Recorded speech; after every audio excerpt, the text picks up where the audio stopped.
Hello, this is The Resilient Artist. I'm Elliot Cowan, professional actor of over 25 years. I'm more recently a coach and creator, helping performers and creators stay grounded in a very unstable landscape. And after 2 decades of surviving the highs and lows and constant reinvention that this industry demands, I've learned one thing. Resilience isn't an option. It's the job. This podcast gives you the tools, mindset, and honest conversations that keep us moving through self-tapes, through rejection, breakthroughs, uncertainty, and everything in between. So, let's get into it. And remember, I'm the Resilient Artist, and so are you.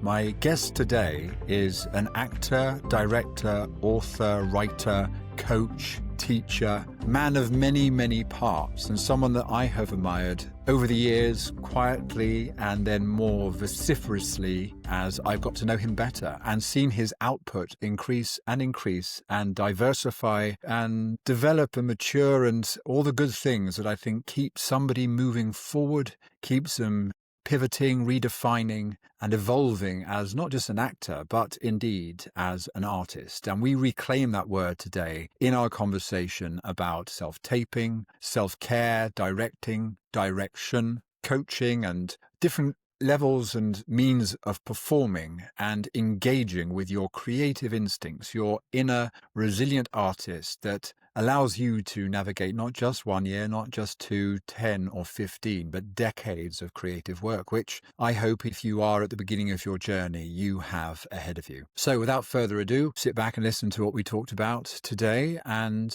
here's Joseph Millson. Hi, Joe. How are you doing? I'm good, Elliot. I'm good. How are you? I'm good. It's good to have you here on the Resilient Artist podcast, one of our first. So this is inaugural. This is popping my cherry. This is deepening the intention of what I've got going here. And I couldn't think of a better person to start with. You're a man I've admired for years. And you are, in many ways, I think, the poster boy for the sort of resilient artist ethos. And probably one of the most resilient and the most resourceful of people in my community. And so I couldn't think of anyone better to have this chat with and dig into what it is you do and how you do it. Fascinating. I'm obviously flattered and also just always surprised because you're so busy anyone is so busy in their own life, like tidying their own drawers and building their own breakfasts of life, that you have no idea what you look like. Because hopefully you're not thinking about that. That's something we could get into. I think I do a bit of coaching, and some of the younger actors, I think the social media thing and everything, there is a sort of self-awareness that isn't necessarily very helpful. You want to take attention off yourself is often what people say when talking about acting and good choices, and perhaps that's what you mean. But you're not at home, are you? You're on the road. I'm not at home. I am currently in little digs in a little tiny cottage opposite the Royal Shakespeare Company theatre, where I'm doing 2 plays, part 1 and part 2 of the Forsyth saga. Yeah. And I remember saying to the director just before the show, he was like, everything all right, he went, you seem super calm. I went, it's just lovely because my kids are grown up now. I'm not desperately trying to find money, and I've got nothing to prove here. I've done lots of big stuff here and I can just go out and enjoy it. And he went, oh, how lovely. He walked away and these nerves arrived like I was 21. And I got to the wings of the theatre and went, Jesus Christ, I'm the most nervous I've been, because I think I could smell the potential. It's such a beautiful role and such a beautiful thing. So I went, well, just do your job, 1 beat at a time, concentrate on the other bugger. I know how to do this. But sure enough, I went out there and self-consciousness descended. Why am I doing that with my hand? Oh my God, I'm definitely sweating. Can they see the sweat? Meanwhile, the scene is going on. Every time I came off stage, I went, right, relaunch, just concentrate. Right until the interval of play 1, I was super self-conscious.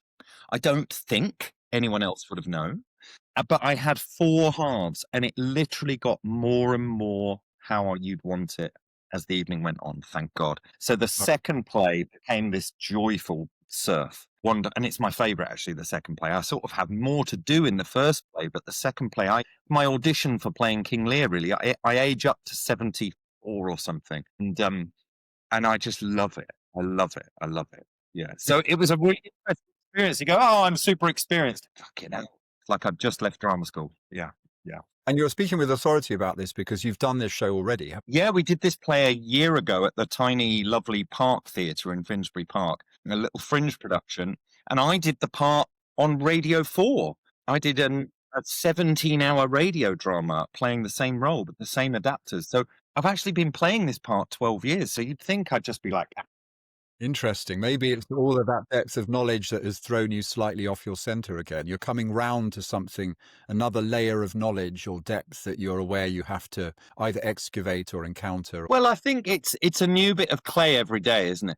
And there's no deodorant for desperation. I guess what happened is I suddenly wanted to do well, and that's just the enemy. You could just gotta want to do. Was there something about the director's encounter itself that set this off, or do you think this would have happened anyway? I think it might have happened anyway. And it's a very emotional. I am no method actor because I don't think you need to be. If you've lived long enough, you've had some life experience. And this play, I don't have to go looking for it. This play taps into a lot of things, and it's energy, right? Nerves and all of this stuff is just energy, and it's about surfing it. And that's where all the techniques of acting, they're not there as a tick list to frighten you and to feel like you've failed if you haven't done. They are just tools so that you can just concentrate on something other than yourself. But I just interestingly failed in the first quarter. So did you batten down the hatches? Did you employ techniques or tools in the moment just to... So I try and practice what I preach. I do coaching, and I say, look, if you're ever in trouble in a take or on stage and you've learnt your lines well enough that you can go, right, I'm going to do an exercise mid scene. Things like, just trying to notice something new about the other person opposite you. Just make sure your focus goes over there completely. And so I was trying to do that, but it's such complex text and such intricate staging, your brain suddenly splits into six, but you try and make the driver the other bugger, over there. And actually there was this definite scene with the woman playing my daughter where she was sort of being fantastic and I was so grateful because she was doing something new. So I went, oh, fantastic. Look what she's doing. And before you knew it, 4 minutes had gone by. And then I was sort of off to the races. Yeah. And you do appreciate that in another actor when you see the newness come through, the invention and the... Yeah.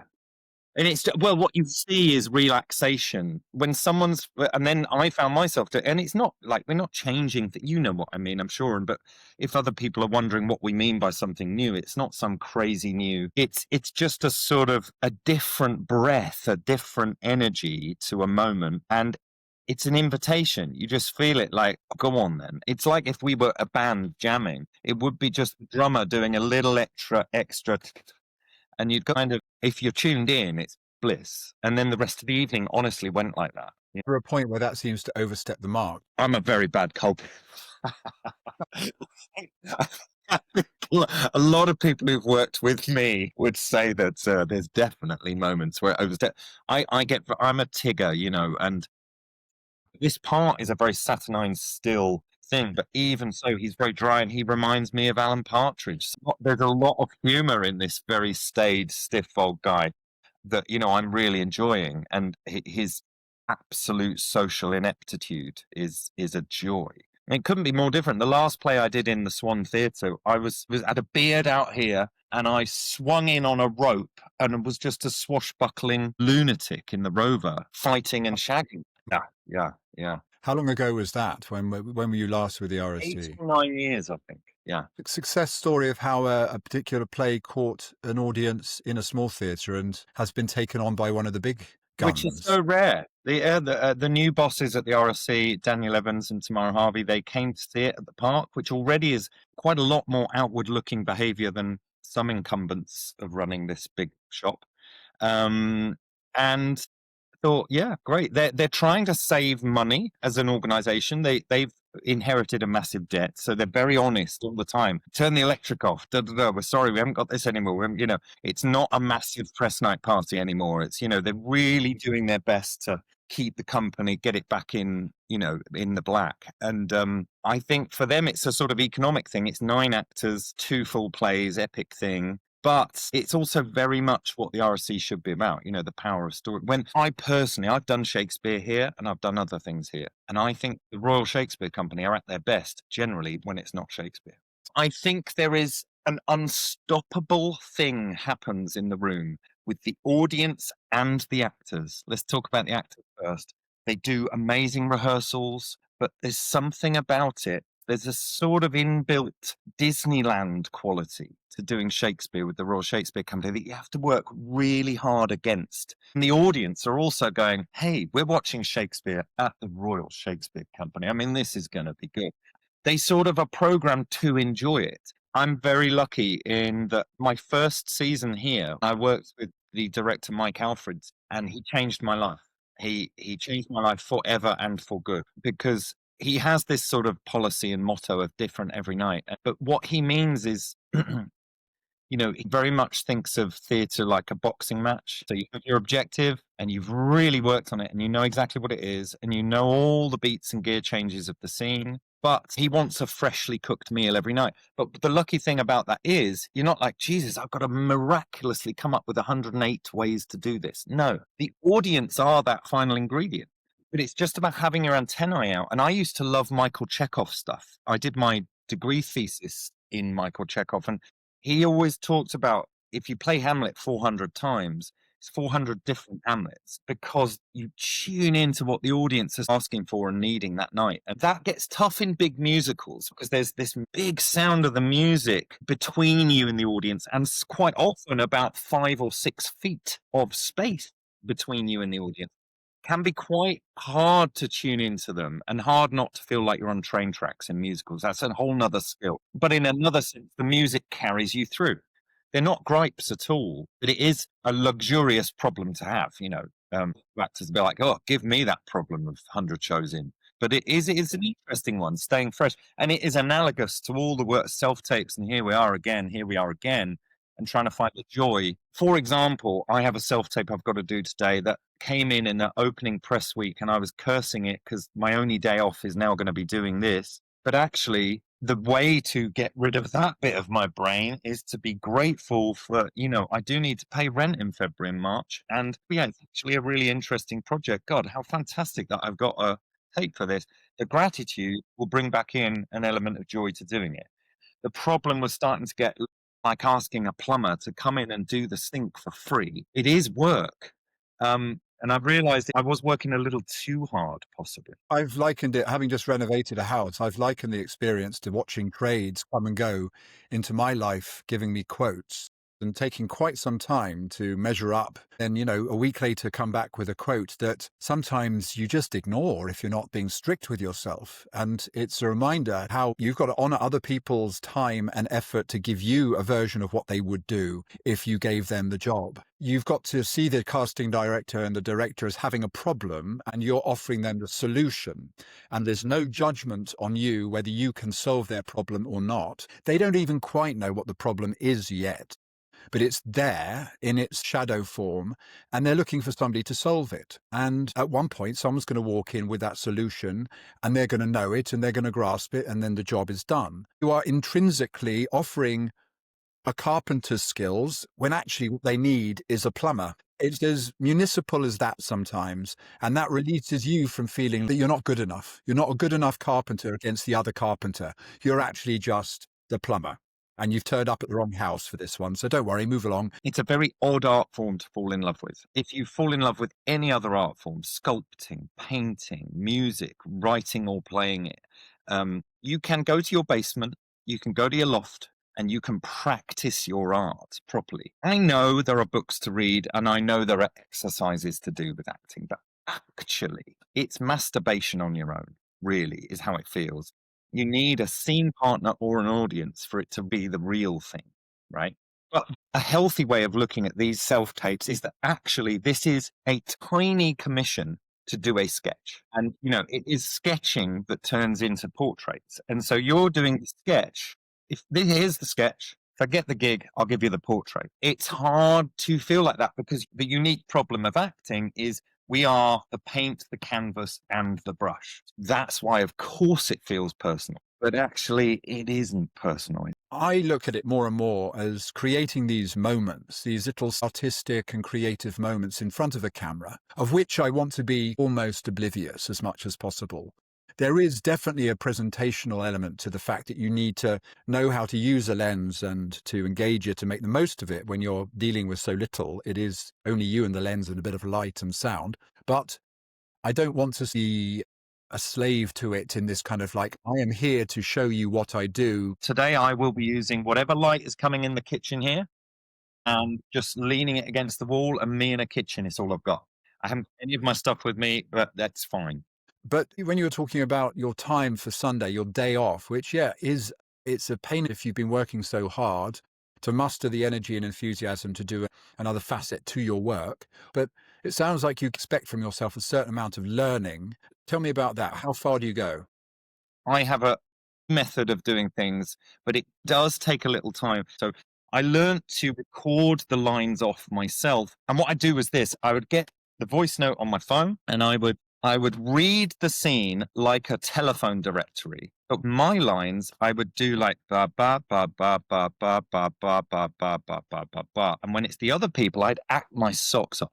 "Ah, guys, I do these stupid voices for the other people, and I literally leave it running 2 takes of crazy acting them, straight lines mine. And on the 3rd take, I say just them, click my fingers, and then I read them not quite so overacted, but still giving a bit of a performance to that, and massive gaps for my lines. Like I'm doing them in my head, I'll leave time and a half. It used to work. It was fine. Nobody ever complained. I booked a few jobs. I kept myself alive with that. But what happens is that process of reading the scene carefully 3 times, you sort of learned it. It's kind of amazing how, and then what's good is you leave that running. As you're setting the camera up, you're running the lines twice. You've pressed record. By the time it's on the 3rd go, you just do that on just them. And you're sort of ready to do take 3, and you sort of find it was done in 40 minutes. So these are just reminders of what kind of shit the other character's saying. But basically, I've written it as a monologue, but with dots of where the other stuff is. And I am now starting to just leave the thing rolling and do 5 or 6 goes. And if there was a magic one, I'll go so that I can see in the edit point, wind back from that one. What's funny, Elliot, there's been moments where I've looked on your Instagram and I go, the way you've talked about something, I go, oh, fuck, that's the one I'm doing today. It's happened several times. I'm like, oh yeah, he's perfect for that.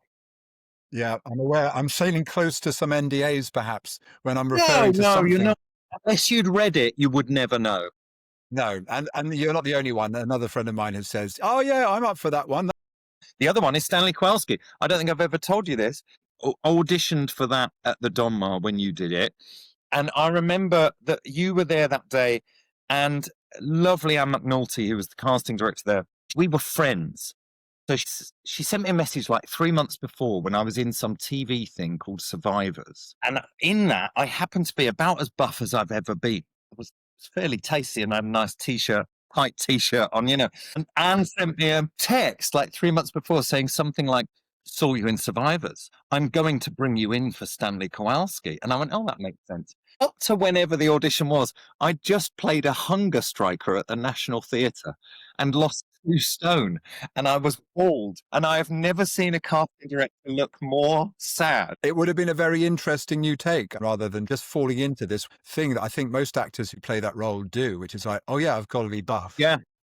I saw that one with Gillian Anderson, and his sexuality went in every direction. You felt like, Jesus, he shagged the lamppost. He's just sexual.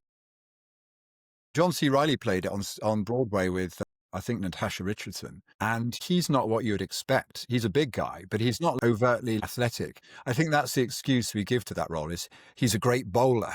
He's always underneath the car, therefore he's going to be buff, right? But what we're really thinking is Marlon Brando was so fucking sexy, and even at 5'10" wasn't massive, I don't think. But what the young actors probably aspire to be when they're thinking, oh, I'm going to do what it takes to get sex appeal. But of course, it comes in very many different stripes. But to counter what you've just told me, the time I first really became aware of you was when I auditioned for Jim McGovern's Vanished. banished. I was called into to audition for an officer within the group of men who were taking the convicts over to Australia. And I did in the room one of the best and most heartening auditions where I felt like I know this guy, I play this guy, no problem. And in the audition, it felt like everything was going my way. The beautiful producer, a lady who I found to be most affecting and charming, made me feel like I was going to get that role. And I walked out expecting the phone to ring imminently with confirmation of that fact. And who should I hear got it but a chap called Joseph Millson. And then I checked you out. It's like, shit. That guy's good. Did you watch it or was it too painful? I haven't watched it. But then Yeah. I don't watch much, weirdly. And that may be one of my survival mechanisms that I've developed over the years, not to look at the past in any way, but try and always look to the future, that next opportunity, that next thing that's going to come up. It's too much bandwidth for me to go back and start picking through the yays and nays. But you know what's interesting is I auditioned for the vicar in that, not for Major Ross. I was living in Los Angeles and I self-taped for the vicar and then thought nothing of it, heard nothing. And then they came back and said, actually, would you read for this one? And I taped in LA and then weirdly was home for a week and taped again with notes in my agent's office, like under a table. I remember getting under a table almost to do this tiny thing in a bed. It goes to show that even in the good old days when you're in the room and you could really win someone over, you can't beat a good Joe Millson self-tape from under the table. That essence essentially emanates clearly enough to say to the producers, oh yeah, this guy, not the guy we just spent half an hour with in a room. My daughter is 23 and she is a writer, director, actor. And it's so hard for her generation. It's not a myth. I mean, Really? she left Bristol Old Vic a year and a bit ago. Normally, you leave drama school and there's a ratio. One of my year was in Trainspotting, first job, with a big part. And you're like, oh my God. But now it would be so-and-so's got a Netflix gig, and there's someone else who's done a bit of telly in this, and there's someone else got a decent play in London. And then there's another 15 people going, hello, nothing's happened, right? She said this Exactly. year, and I saw 2 of the final shows, great talent, genuine, like 3 or 4. I was like, oh, that's the real deal. They're the real deal. 100% unemployment. Some of them have got great agents. It's a very tough and tricky world out there. And I don't know. This conversation about staying sane and the resilient artist becomes the most incredibly important thing. And it's great that she and her like are all writers, directors, actors. There's me, like 30 years in going, hey, look at me, I'm starting to write and direct. And my daughter's like, well, of course, because you don't have to wait for permission to be creative. Did she and her colleagues already know that? I think they do. They all muss around with their own stuff a lot more than I think we did in our early 20s. I was an actor and I was waiting for the phone to ring. Yeah. Yeah, well, we were very focused, I feel, of breaking in and climbing ladders and ticking off things that we may have held as internal goals, recognizing we wanted to be like him or her or them. And that seems like such a focus for the first 10, 15 years at least to get somewhere that you can kind of like, okay, I've got a bit of perspective. If I'd met a complete brick wall of 100% unemployment, maybe I would have recognized some of the things that I know now as being more important. And I did, like you, I did try and make my own work, making short films, directing workshops, small productions that I wanted to be big productions. I definitely had an instinct to expand. It just felt like there wasn't a lot of oxygen for that, both within me and what I was trying to do as an actor, and also within the rooms I was trying to gain space in. It felt like, oh, that party is already subscribed, so I'm not sure I can penetrate. But you've done it just now. Do you know what, Elliot? I have a few soapboxes that I think are helpful. English actors especially have a little trouble with the word artist. Like, well, if they do, it's like people taking the piss saying artiste. So being an artist, I really encourage people in my coaching and stuff to think about this life. I use my 2 hands, right? There are 2 sides to this thing. In this hand, let's say, is being an artist. You were cursed and blessed with this thing, this itch, this thing you've got to do, right? And it's good, it's bad, it hurts, it's blissful. Art, right? There it is. In this hand is all the other stuff, right? Let's call it, for want of a better word, career. Also in here goes paying rent. Also in this hand goes feeding children, school, shoes, car MOTs, going home on a train that suddenly costs £80 when it used to cost 30. Life shit, right? These are the two hands. The big error I made, and I see a lot of people make, is that surely there is a way, if I do X, Y, Z, and A, B, and C, these will coexist, and this will feed that, and that will be looked after by this. I think it's incredibly healthy to give up on that entirely. And then what happens is you occasionally get accidental months of certain years where that's happening. The art is for the life stuff. Finding day jobs you can suffer happily is the holy grail, right?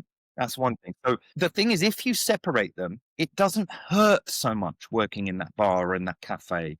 I did digging ditches, what they call landscape gardening a lot, and I retrained as a carer for the elderly. It's what I do now between jobs still. I wipe old men's asses and change catheters and, but it doesn't hurt as much because I know what I'm doing is I'm just looking after this hand. I'm paying the rent, paying my child maintenance. So you do whatever you have to do to look after this hand and make sure you got roof, food, whatever, anything. This hand, it turns out, I previously was talking about how it's a weird art form and hard to do on your own. I have learned that writing, especially, storytelling is actually the calling we have. If we go back to cavemen, we wanted to be the one around the fire shaking the story stick.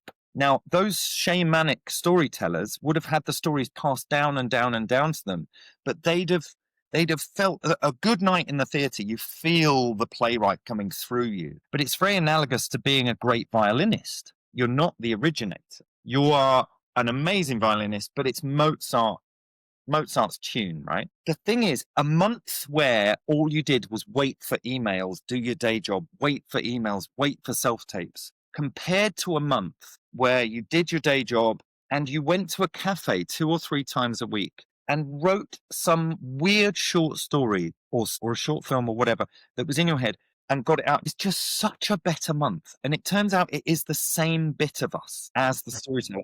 But here's the trick. What a lot of people do, when I get people, I go, really unhappy, bored, out of work actors I talk to, I say, just go and start writing something, some terrible short story. But the trick is, you're not doing it as a career. Avoid trying to think of it, oh, what can I do with this? No. It is the act of just, fuck you all. I'm not waiting for permission to be creative. I've got a laptop or I've got pen and paper. I'm writing a story. You don't have to show it to anyone. What happens to your mental health as an artist is astonishing for actors. So the writing thing for me was always about just staying sane and letting something come out of me. It's a safe way to let something out. And then it turned out that eventually some of them you'd go, well, this one feels like it wants to live. The amount of bad poetry and weird stories I've written that no one will ever see is fine by me. They're not wasted time. They help that month feel more creative. So I think writing is an underrated tool for actors, but the trick is not to go, and now I'm a writer. I have always written poems, have always popped out of me every few months. I wake up and go, oh, what's that? Blah, blah, blah, write a poem. Or, I wrote a memoir, not an autobiography. So a memoir is a specific moment. It's about the first 10 years of my career, which were peculiarly odd and up and down. And I had no silver spoon and no friends or family in the business. And it was an interesting time and it was worth writing. It's a funny, funny first 10 years. And the best reviews I've ever had have been from parents of actors who've gone, I never really understood Billy's obsession with this thing, but your book helped me understand it. But the film, lockdown, the silver linings of lockdown. And so my wife wrote a little thing and I said, I think that's a short film and I dare you, we're going to make it. So we made it for £400 and it was beautiful and it won lots of awards. And then I started a master's degree in screenwriting for something to do in lockdown, an online course. And the first short film I wrote for that, just as an exercise, we sort of dared ourselves to make that. And then I woke up one morning and an idea inspired by the lead character of her short film and the lead character of my short film. So I wanted to write a film about kindness and grief and holiday connections of strangers. But it was sort of done in 2 sheets of A4. It's never really changed. I did do 12 drafts of the screenplay. And then I raised £30,000 to make a £4 million film. We made it for 34,000. But it looks like a lot more. And the 30 years of favors called in, you know. Everything you said, from your two hands analogy through to following the whisper of some beckoning promise in something that you've written, inspires me to reach for what I'm beginning to call, because it may sound too businessy, but I believe that people aren't given this sense of being an artist and claiming that word is very true. And also what we should think of ourselves as being, with equal lack of shame, is entrepreneurial. Yes. That we are creators of our own opportunity and business as much as we are the recipients of other people's visions that we are interpreting, as you said, as like the violinist. And it's only occurred to me lately that we as actors have the greatest skills and versatility and potential to be entrepreneurs if only we were given that sort of leadership from the off. And what your daughter and other contemporaries of hers might be feeling or hearing more of or know more of because of the landscape being that much different through social media and the internet exploding over the courses of our careers, is that you can be as entrepreneurial with your craft and your abilities and your skills as artistic you are in your private life with them too. Or because somebody's deigned to give you a job for these few months, as you say, bringing the two hands together. And something I've learned from studying a bit of business is what we are going to benefit from is to create assets that can exist outside the time frame of our employment and compensation usually. That we have finite time, as every human does, and that's our most precious currency. And historically, we are employed to use that time and compensated for it on somebody else's idea. And that exists as a kind of finite money load that we then take away and use to keep the rest of our life, the right hand, going. But what we used to get more of, which has been wheedled out during the 25 years I've been going, is that temporal experience, remunerated as it was at that time, will then have other lives going around the world, making other people money. We'll never get that time back. And there used to be a time where we did get royalties and residuals for that time, but we don't have that anymore. It's all been buyouts at the top end that makes you feel like you're getting a semi-decent deal, but you're not really, because it ends as soon as you leave the set and thanks very much, your job is done. Sure. And what you're doing, even if it is without expecting any of this to see the light, because some of it has in the end anyway, but I think you're right to say the intention should be for it not to, for it to be this kind of mental health communion that you're having with yourself in order to feel like engaged with that part of your brain that is constantly chattering away and observing and drinking things in. You should employ that as much as you can. But you're working towards, you're creating these things that are existing outside that temporal engagement you've had as an actor, and it will have its own life that works towards other opportunities and incomes. So this is the memoir. This probably buys me now 3 cups of coffee a month. It sold 4,000 copies. So there was 6 months where it was like, oh my God, it's actually, a couple of grand. And I've finished my first novella, which is out next year. And that will be another like 70p every now and then on a book. But I loved the process, and what a nice, weird byproduct. But obviously, if I was so minded, I could really try and get that going. But I'm not an octopus, I only have so many hours a day. This took 4 years. Look how thin it is. That took me 4 years to finish. Yeah, I know. And I think you've already overcome a great hurdle by allowing yourself to be the person who produces this kind of stuff and lets it go. For it not to be cut off at source, to be criticized, I'm sure you've wrestled with the voices. They're there going, Joe, who do you think you are? Come on, is this any good? The film even more so, perhaps. So, this film is a miracle. It came out like it did. It got a proper distribution. I couldn't believe it. It really is a miracle. I did 19 jobs on the film. If I did the credits, it would be silly.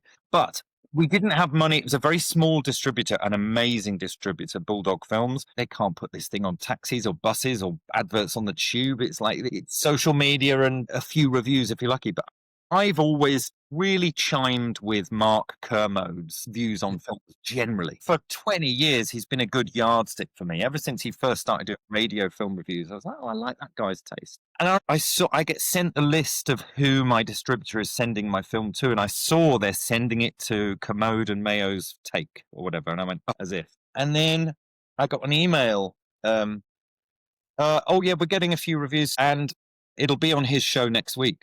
And uh, I had such huge both ways conversations in my brain that at once I was going, how amazing! And then instantly that was followed by this kind of existential dread. Now, I don't care about bad reviews for me as an actor, really. They hurt a bit, but I get them and you go, fair enough, one person's opinion. I realized that Mark Kermode, I have met him since and I didn't tell him but he had helped shape my journey through cinema and my taste. And I thought, God, if he doesn't like this film, then I can't like my film, because effectively he helped me make it. He shaped my taste that was inbuilt in me when I wrote it and then made it. So I actually didn't sleep at all the night before that came out, and sat down somewhere to listen to it live. And I was just praying for not to hate it. And we gave it an out-and-out rave. And, you can keep your Oscars. For me personally, that was it. That was amazing. Well, in a sense, he was your ideal client if you're starting business, and if a film is in any way a business with a customer or a client, and I'm not saying it should be, then you've shaped your audience member out of those opinions that he's been espousing for all this time. Your taste has been fashioned by something of his leadership. And yes, if you hit the bullseye. On my master's degree, they would say that there's an element where you have to know who you're writing something for a bit. You've got to write the story, but who is watching this? Yeah, and I guess that's it. That's probably why it's so weird. I was like, well, I sort of had you in mind. How much are you writing specifically for? I mean, it sounds like the way that you just encourage people to go into that cafe to start pouring out this weird idea you've had. You're doing it for you, right? This is so that you can read it and go, yes. Yes. I think you are imagining there is a you reading it, and you're trying to please that you. It's a bit like doing soliloquies in theatre. The worst thing that ever existed is the idea of a fourth wall. The best way to get over the oddness of suddenly doing to be or not to be is you really talk to that woman there with her handbag open, her. But also, it's an audience of 400 Hamlets. Hey, me, what should we do about this? I becomes a we.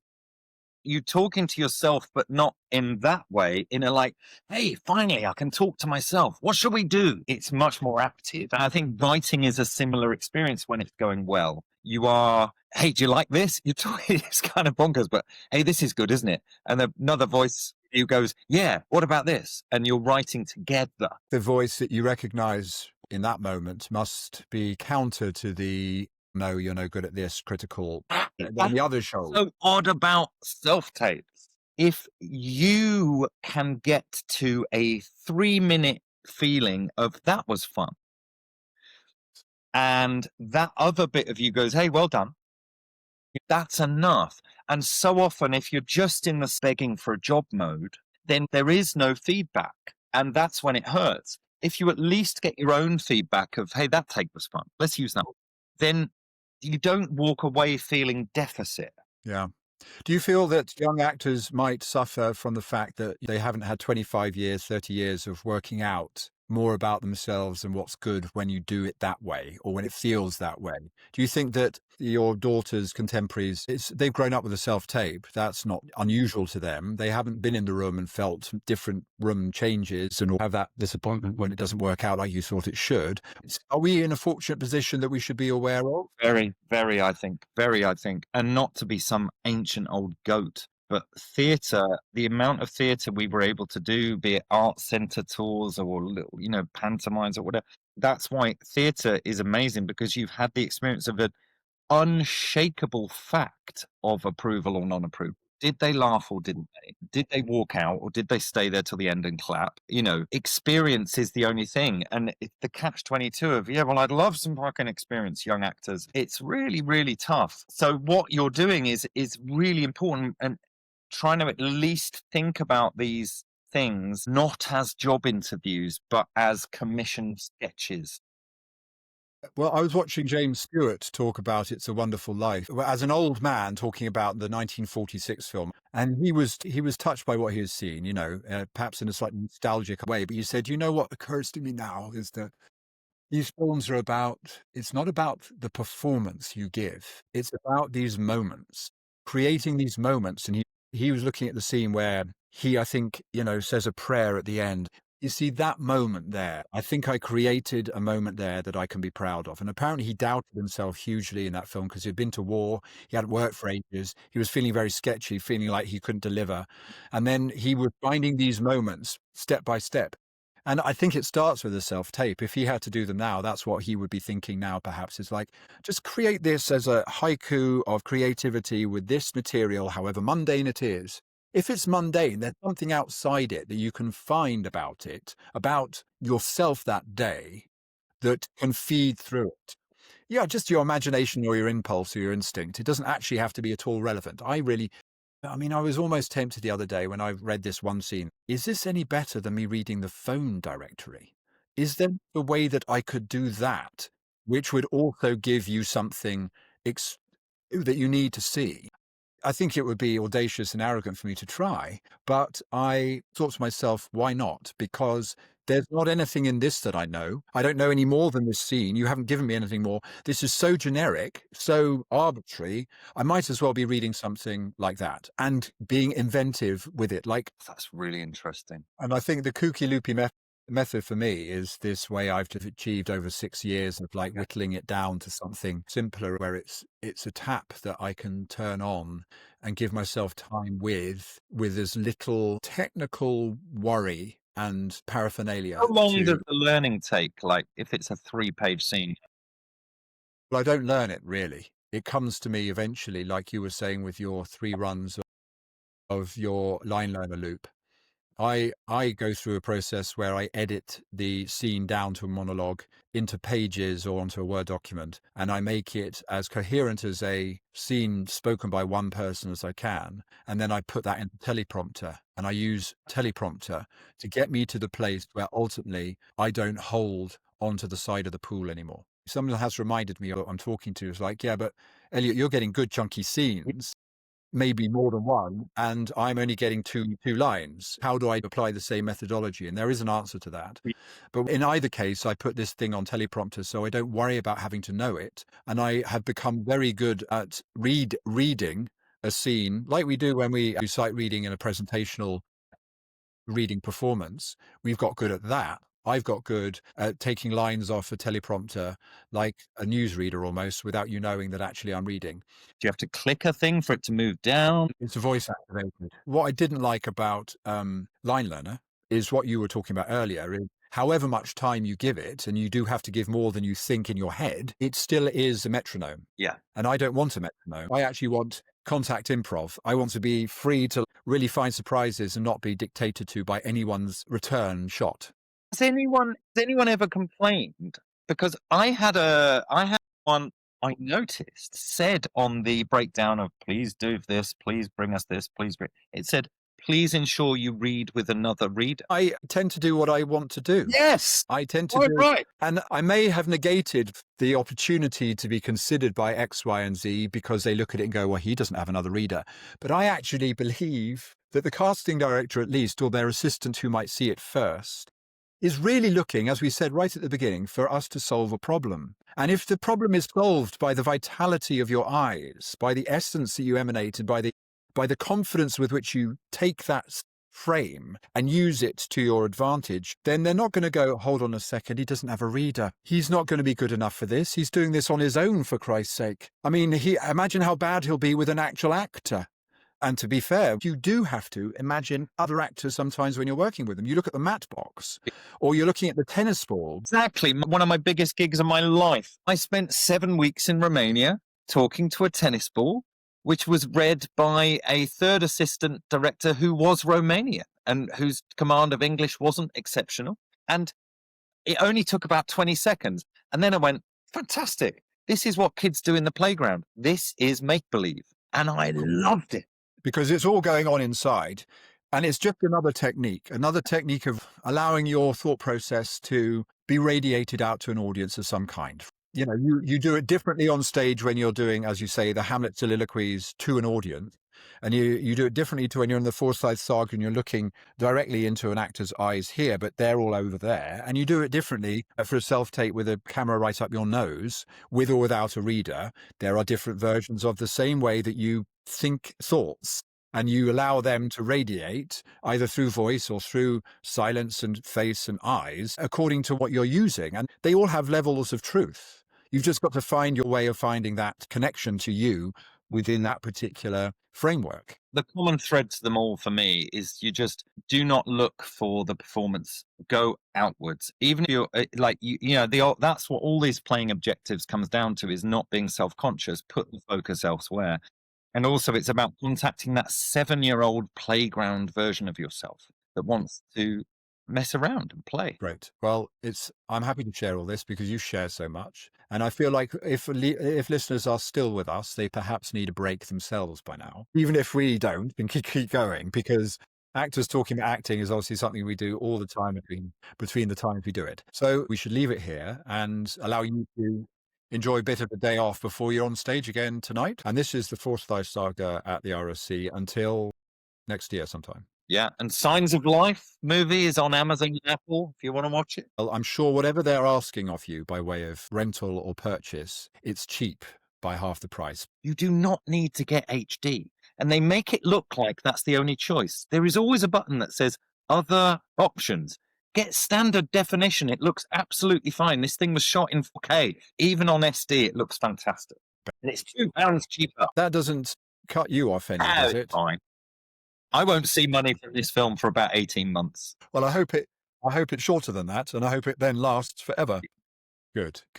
Thanks so much, Joe. It's wonderful talking to you. Good luck with the show.